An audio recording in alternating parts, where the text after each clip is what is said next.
ассалому алайкум тамошобинони азиз. имрӯз дар барномаи мо яке аз устодои ман дар соҳаи финанс Азизмуродов Содиқҷон. Ташаккури зиёд. Ташаккури зиёд. Устода, мо барои чӣ гуфтем ки имрӯз дар барномаи мо барои мардум камтар равшанӣ битем? Барое ки 16 соле ки ман дар муҳоҷират кор кардам устод, асосан муваффақияти сирриш дар чие? Баъзе одамо ҳозир мана мепурсанда. Ман мегӯям ки асосан дар управлении финанс, яъне ҷобаҷогузории финанс. Ҳамин 16 сол мо маблағ мегирифтем, кор мекардем, маоши нағз доштем, не ки доим сум набуд. Барои чӣ набуд? Барое ки ҳамин финанси ачодучод набуд, яъне ки ҳамин маблағе ки ба даст меовардем, сарф карданаша намедонистем куҷо меравад. Яъне ки расходмон ай даромадмондан зиёдтар буд устод. ҳамуда ҳамин чизе ки ба ман ёд доден, ҳамин финансе ки мара порядка карден, алҳамдулилло ҳамин рӯз дар бари худатам, дар бари худаме мисол ҳамчун партнёр кор кардестем. ҳамира мехостум устод ки барои ҳамин тамошобинон, барои одамое ки мара хай тамошо мекунанд, ба аксарияти одамое ки меянд мисол хона мехаранд, на самом деле ҳамин пул мушкилӣ доранд, танқисӣ доранда. Дар ҳақиқатан ҳамин чиза ман хиёл мекардам ки уқа муҳим нест. ҳамин финанси ачодучод, ҳамин финанси контрол, ҳамин чиза уқа муҳим намедонистам. Пул бошад мегуфтам, ман медонам чӣ кораш кунам. Мардагоре ҳамин хел мегуфтам дар худам. Ана рӯзе ки қатъи худат вохӯрдам, алҳамдулилла 1 сол зиёд мешавад, уҷа 2 сол шидестай, ҳамин сахт тағйир дод зиндагии ма дада. Ман мехоҳам ки ҳамин чиз аксари муҳоҷиро, мисол мардуми ватан будагӣ, ҳама пул кор мекардай устод, не ки на ҳама ҳамин контрола карда метонистай. ҳаминро гуфтам ё камтарак дар ҳамин бораи финанс суҳбат мекунем. қатъи мақсад мардум да мегуфти ки чӣ хеле кунанд ки ҳамин молияда ҳамин мушкили, ҳамин молия яъне мушкили нехватка меган пул бароянда устод. Ташаккури зиёд Агай Зайдулло барои таклиф ки дар ҳамин барнома ман баромад карда истодам. Ман Содиқҷон Азизмуродов тӯли зиёда аз 30 сол дар соҳаи молия фаъолият карда истодам. дар тӯли фаъолияти худам 12 корхонаву ташкилот сохта имрӯз фаъолият дорад ки дар он зиёда аз 300-400 нафар фаъолият карда истоданд.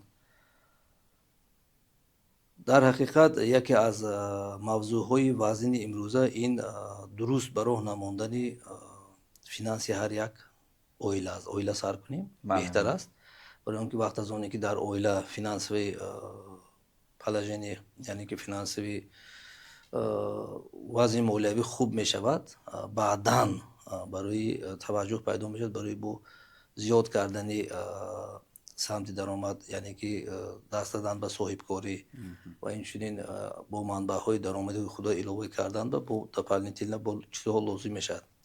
аз ин лиҳоз тавсияи манам ба аҳли тамошобинонам ҳамин аст ки ҳар як шахс бояд аз оилаи худаш, аз қисмати даромади оилаи худаш, аз қисмати хароҷоти оилаи худаш бояд аз ҳамин сар кунад.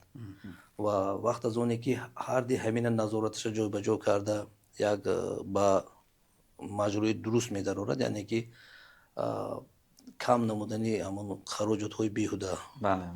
исроф намекунад. бале, кам намудани хароҷотҳое ки беҳуда аст. имрӯз бисёртар дар тӯю маъракаҳо бисёртар сарф мекунанд, дар як ҳолатҳои вай сарф мекунанд. имрӯз низ қарори ҳукумати ҷумҳурии Тоҷикистон дар бораи танзиму расмоин омадагӣ ҳар як шаҳрванд бояд аз ҳамин нуқтаи назарҳо, аз ҳамин ва ё бо пуррагӣ истифода намуда ҳар чӣ қадар кам кардани хароҷотҳои хоҷагиша бояд ба инобат гирад. Аввал да действительно ҳама кор мекунад, ҳама музди меҳнат мегирад, лекин барои ҳама нехватка. барои порядок кардани ҳамин кор, як дуруст ба роҳ мондани ҳамин кор бояд сардори оила, шахсе ки даромад мегирад, як ваи муайян,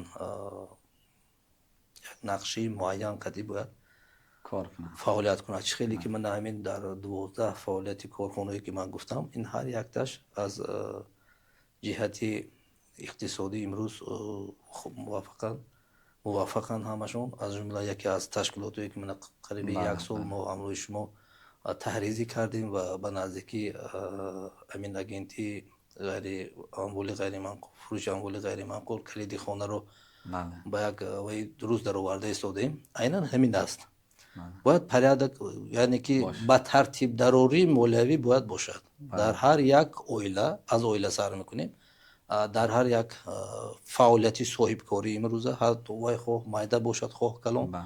ва инчунин баъдан корхонаву ташкилотҳо ки ман тӯли 20 сол дар ҳамин самт ҳамчун раиси раёсат фаъолият кардам ва аз ҳамин таҷрибаи худам имрӯз низ бихоҳам ки ба ҳамагон фаҳмонам дар ҳам самт, дар ҳама кор ки фаъолияти зиндагиашон, фаъолияти иқтисодиашон Бале. андаке беҳтару хубтар шавад. устод ҳамин муҳоҷирое ки барои чӣ муҳоҷир мегӯ, ман худам ака муҳоҷир кор кардагӣ рост гап, солҳои дароз азоб кашидагӣ, ҳамин танқисие ки ман биромадам мисол ҳамаи корда шукрона кардан дар кор не ки бо озод будан, бо хубтара пеш зану фарзанда будан.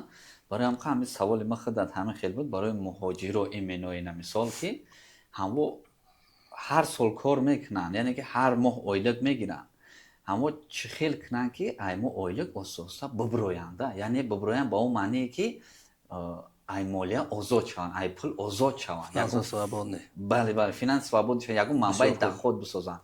барои таги таг нарасез ина пешакӣ бигум ки манам савол метам ки пулами хел ами ҳозира пулам нарасидест аст мега бо чӣ хела ё ҷамъ кунам ё як чӣ кунам. ҳамина як содда карда мегуфтем бачаҳода мақсад.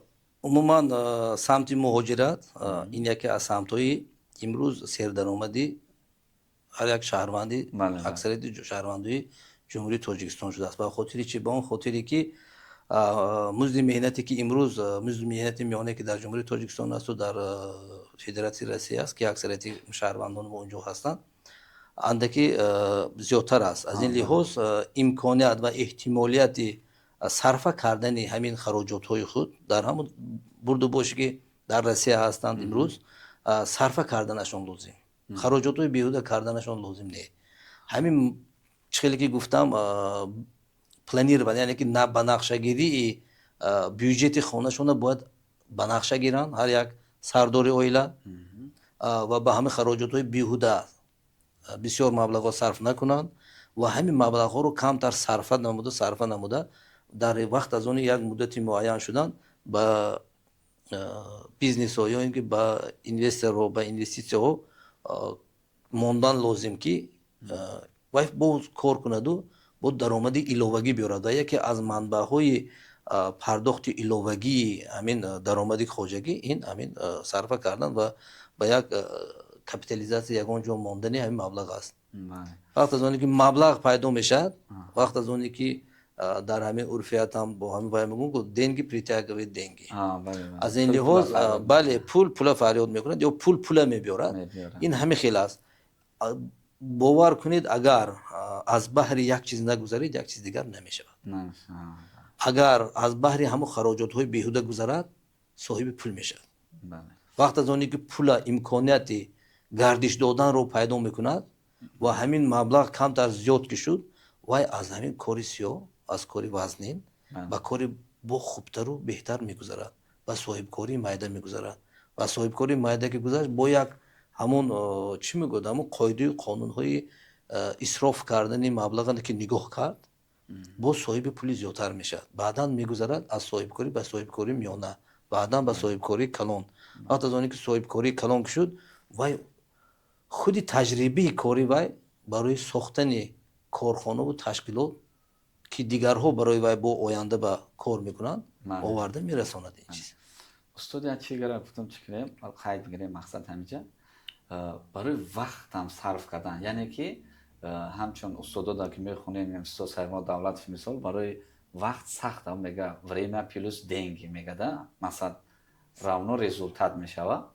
ҳамира устод хай ман худам ки муҳоҷир будам рости гап интернетам бисёр вақт ман мегзарондам, аксарияти вақт то вақте ки устода намешинохтам ҳамин хел буд.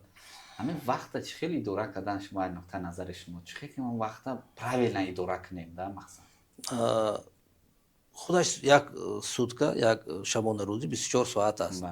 ҳаминаш хеле ки дар ҳамин дарсҳо устоди манам ҳастанд, устоди Саидмурод Давлатов муайян карданд ки ҳамин 6 соат барои хоб, 6 соат барои хондан, 6 соат барои корҳои хоҷагӣ ва 6 соат барои оила бояд сарф карда шавад. Аз ин лиҳоз ҳар як имрӯз ҳамин интернет ба бозӣ каштан, я интернет ҳамин Инстаграм тамошо кардан, ҳар хел чиҳоя тамошо кардан, беҳуда вақт гузаронӣ хеле зиёд шудагӣ. Ҳамаи ҳамин оварда мерасонад ба чӣ мегӯдем, хел инсон бесавод мешавад. Бесаводӣ боварда, барои он ки аз худкунӣ нест, чизҳои даркорӣ сари вақт намехонад, дар ҳаёташ дигаргунӣ карданаш қиин. Фикр мекунад одам ки ҳам бачаҳо имрӯз аксарият ҳама мактаб бачаҳо телефон дар даст, ё ин ки шахсиятҳое ки берун рафтагӣ ва ё ҳам ҳамин хел ҳолат, ҳамаи ҳаминҳо гӯё фикр мекунанд ки ҳама чиз имконият аст ҳамун телефон кунад, ё ҳама гапу кора бояд искусственный интеллект кунад. Это хорошо, ин нақс. Лекин искусственный интеллект оё дуруст қабул кард, ё ин ки савола шумо дуруст додед, ба шумо ҷавоби дуруст дод ё ин ки не, бояд ақли шумо хулосабарорӣ кунад. Значит, мумкин аст ки ягон саволат неправильно додад, яъне неправильный ҷавоб, неправильный ответ мегирӣ. Бале, вақт аз оне ки неправильный ответ мегирӣ ё ҷавоби нодуруст мегирӣ, самти фаъолияти ту ҳам нодуруст мешавад. хиёл мекунӣ ки туғрӣ гуфтест. Бале, барои ҳамин худованд беҳтарин неъмата барои инсон додааст, ин ақл аст. Бояд ҳар як шахс ақлона рафтор кунад, ақлона кор кунад. ҳамин сарфи вақти худаша, вақт бениҳоят чизи қимат аст ва вақт агар мо сари вақт сарфа накунем, аз ҳозир ба нақша нагирем, ин беҳуда бисёр мегузарад вақт. Устод як чигара қайд бигирем. Мақсад аки ман саволе метам ай зиндагии худам да масъулият кашидам, ҳамун корое кардам, ай мо савол метам, ҳамун мушкилое ки дар ма буданд. Муоҷирада мо баъзе вақт 24 соат кор мекунем устод, 2 смена кор мекунем. Барои чӣ? Барои пул камтар кор кунем мегуфтем. Не ки рӯз гап ҳамақа кор кардем, ҳамақа 2 сменам кор кардем, 2 ҷо ҳам ҷои кор кардем, инакда баъзе вақт ҳам 2 ҷо кор кардем ки 1 сум кор кунем. Не ки 1 сум кор накунем. Яъне ки кор кардем, не ки пул намонда, касо ҳамун ё касалиму дарафт, ё духтурбаро я проблемаи гарафт, ё обшим ки ҳамун як ҷо рафт. ҳамин дар ин борае ки кори бисёр мекунам. Беҳад мардум мо сиёҳ, ҳамин кори сиёҳ, яъне ки кори вазинанд. Рости гап дар муоҷират мақсад шикатошан ҳамаи кораш охир. Ҳамаи кораш муоҷирада вазинанд. Ё грузчикай. Хай ҳаст як табақаи одамое ки, як табақае ки мумкин 10% боша, зиёд нест, ба бизнес махшуран мисол, хай корое ки камтар тозаан мисол чия. 90% гач устод корои вазинанд. Бо ҳамун корои вазинам мебинам ки ман худам шахсан ки будам, бо мисолам мирам меёрам ки ҳаст ранги мани одамоне ки бо хиёл мекунем ки як ҷойгah кор кунем, пули бисёртар кор кунем, тезтар хона бурем ё соҳиби ягон чиз шем. Не ки дар ҳақиқатан ман нашидам соҳиби ягон чиз, то ҳамун вақте ки 2 ҷо кор мекардам ё ки худам азоб медодам. Дар ҳамин бора устод шумо чӣ гуфтанӣ? Яъне ки ман таҷрибаи худам мегӯям ки мо ҳамин вақте ки хондам, ай болои худам кор кардам, фикронам дигар шида, яъне ки қадри хидмат донистам, ҳамонқа пулам зиёд шид. Намира ай нуқтаи назаре ки устод шумо 25 сол таҷрибаи корӣ доред дар бораи мақсад финанс бигем да мешавад. Ҳамира ҳамин пул ай ҳисоби кор кардан меяд ба даст ё ки ай ҳисоби ягон секрети гаша шумо бидем? Саломат бошед. Пул асосан вобаста ба сатҳи дониш, сатҳи қабул кардани қарорҳои ниҳоӣ аз шумо вобастагӣ доштагӣ зиёда шуданаш дар кор. Яъне ки чӣ хеле ки ҳозир гуфтед, қариб 90% ё фоизи муҳоҷиро фақат кори вазин мекунанд. Манам соли 2009 дар ҳайати як гурӯҳи корӣ барои дидани муҳоҷирон моҳи декабр 2009 сол рафта будем. Дар ҳақиқат ман шарту шароити зиндагӣ ва дар ҳамон кӯчаҳое ки макад мегуфтанд, ҳамонҷа бовар кунед 30-32 дараҷа хунук, муҳоҷиро хела гурӯҳ истоданд барои кор ёфтан, кор рафтан хунук.